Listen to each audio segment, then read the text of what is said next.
I have 5 little rules that you can follow as you find your spark and bring your spark to life.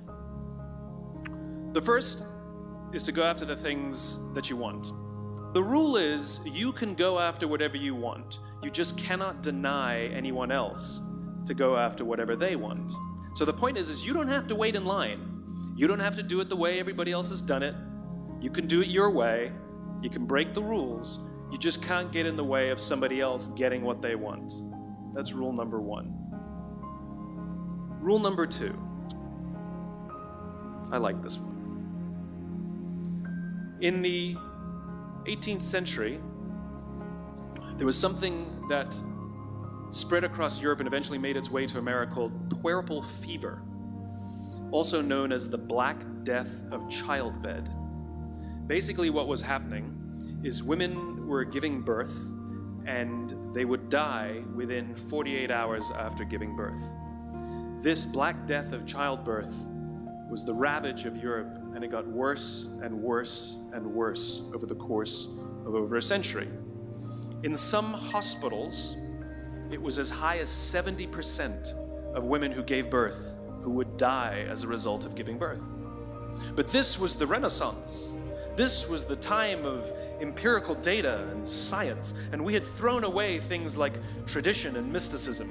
These were men of science, these were doctors. And these doctors and men of science wanted to study and try and find the reason for this Black Death of childbed, and so they got to work studying, and they would study the corpses of the women who had died.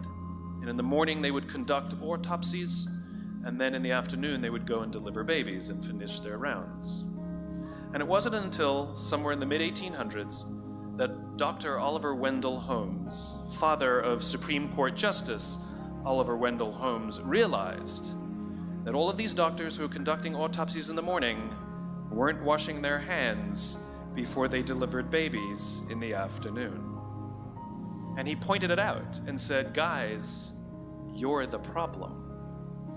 And they ignored him and called him crazy for 30 years. Until finally somebody realized that if they simply washed their hands, it would go away. And that's exactly what happened. When they started sterilizing their instruments and washing their hands, the Black Death of childbed disappeared. My point is, the lesson here is, sometimes you're the problem. We've seen this happen all too recently with our new men of science and empirical studiers, and these men of finance who are smarter than the rest of us until the thing collapsed. And they blamed everything else except themselves. And my point is take accountability for your actions. You can take all the credit in the world for the things that you do right, as long as you also take responsibility for the things you do wrong. It must be a balanced equation. You don't get it one way and not the other. You get to take credit when you also take accountability. That's lesson 2. Lesson 3, take care of each other. The United States Navy SEALs are perhaps the most elite warriors in the world. And one of the SEALs was asked, who makes it through the selection process? Who is able to become a SEAL? And his answer was, I can't tell you the kind of person that becomes a SEAL. I can't tell you the kind of person that makes it through BUD/S. But I can tell you the kind of people who don't become SEALs. He says the guys that show up with huge, bulging muscles, covered in tattoos, who want to prove to the world how tough they are, none of them make it through. He said the preening leaders who like to delegate all their responsibility and never do anything themselves, none of them make it through. He said the star college athletes who've never really been tested to the core of their being, none of them make it through. He says some of the guys that make it through are skinny, scrawny. He said some of the guys that make it through, you will see them shivering out of fear. He says, however, all the guys that make it through, when they find themselves physically spent, emotionally spent, when they have nothing left to give physically or emotionally, somehow, some way, they are able to find the energy to dig down deep inside themselves, to find the energy to help the guy next to them. They become SEALs, he said.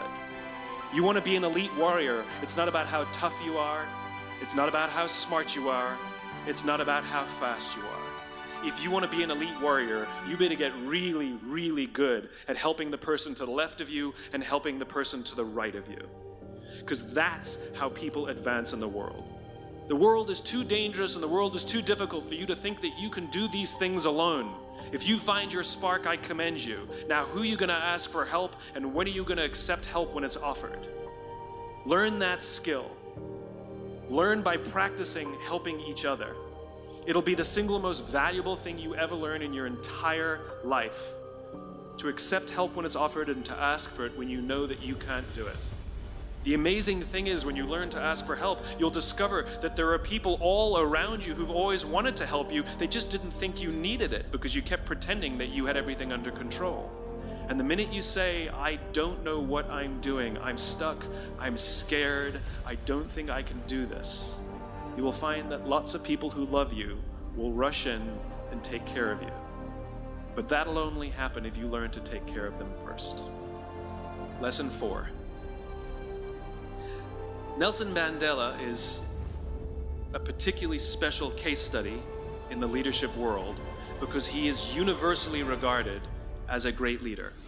You can take other personalities, and depending on the nation you go to, we have different opinions about other personalities. But Nelson Mandela, across the world, is universally regarded as a great leader. He was actually the son of a tribal chief. And he was asked one day, how did you learn to be a great leader? And he responded that he would go with his father to tribal meetings. And he remembers two things when his father would meet with other elders. One, they would always sit in a circle. And two, his father was always the last to speak. You will be told your whole life that you need to learn to listen. I would say that you need to learn to be the last to speak. I see it in boardrooms every day of the week. Even people who consider themselves good leaders, who may actually be decent leaders, will walk into a room and say, here's the problem, here's what I think, but I'm interested in your opinion, let's go around the room. It's too late. The skill to hold your opinions to yourself until everyone has spoken does two things. One, it gives everybody else the feeling that they have been heard. It gives everyone else the ability to feel that they have contributed. And two, you get the benefit of hearing what everybody else has to think before you render your opinion. The skill is really to keep your opinions to yourself. If you agree with somebody, don't nod yes. If you disagree with somebody, don't nod no. Simply sit there, take it all in, and the only thing you're allowed to do is ask questions so that you can understand what they mean and why they have the opinion that they have. You must understand from where they are speaking, why they have the opinion they have, not just what they are saying. And at the end, you will get your turn. It sounds easy, it's not. Practice being the last to speak. That's what Nelson Mandela did. Number 5, my favorite one of all. True story. There was a former Undersecretary of Defense who was invited to give a speech at a large conference, about 1,000 people. And he was standing on the stage with his cup of coffee in a styrofoam cup, giving his prepared remarks with his PowerPoint behind him. And he took a sip of his coffee and he smiled and he looked down at the coffee. And then he went off script. And he said, last year I spoke at this exact same conference. Last year I was still the undersecretary. And when I spoke here last year, they flew me here business class. And when I arrived at the airport, there was somebody waiting for me to take me to my hotel. And they took me to my hotel and they had already checked me in and they just took me up to my room. And the next morning I came downstairs and there was someone waiting in the lobby to greet me and they drove me to this here same venue. They took me through the back entrance and took me into the green room and handed me a cup of coffee in a beautiful ceramic cup. He says the lesson is, The ceramic cup was never meant for me. It was meant for the position I held. I deserve a styrofoam cup. Remember this. As you gain fame, as you gain fortune, as you gain position and seniority, people will treat you better. They will hold doors open for you. They will get you a cup of tea and coffee without you even asking. They will call you sir and ma'am, and they will give you stuff. None of that stuff is meant for you. That stuff is meant for the position you hold. It is meant for the level that you have achieved of leader or success or whatever you want to call it. But you will always deserve a styrofoam cup. Remember that. Remember that lesson of humility and gratitude. You can accept all the free stuff. You can accept all the perks. Absolutely, you can enjoy them. But just be grateful for them and know that they're not for you.